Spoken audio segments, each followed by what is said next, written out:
Campaigners for assisted dying in Scotland say they're delighted after MPs at Westminster backed the measure for England and Wales in a landmark vote. It's the first time parliamentarians have supported an assisted dying law anywhere in the UK. The Scottish Parliament is considering its own law. Well, Grainne Ni Ghréacháin spoke to those on both sides of a very difficult and emotive issue.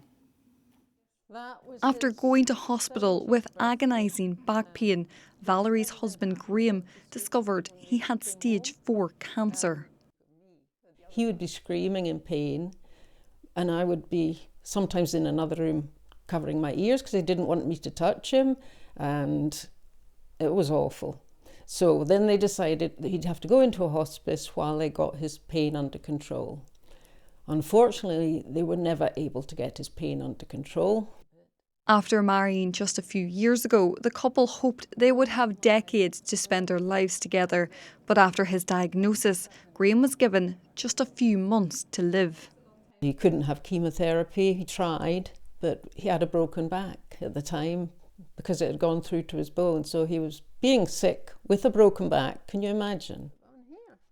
Valerie is now backing a change in law to introduce assisted dying in the UK. She says having the choice would have given her husband dignity in death.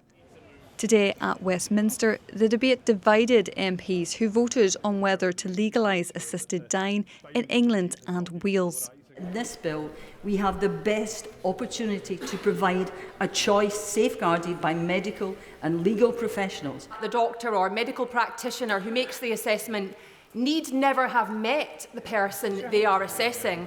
After 5 hours, the vote passed 330 to 275 in support.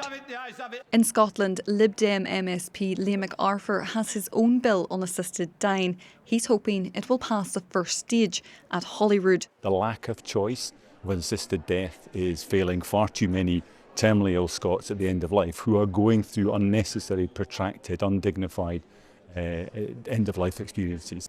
The proposals here in Scotland could see a person request to end their life if they had a terminal illness and had been ruled mentally fit by 2 doctors, while in England and Wales, those with a life expectancy of less than 6 months could end their lives. But those opposing the bill fear there's not enough safeguarding built in.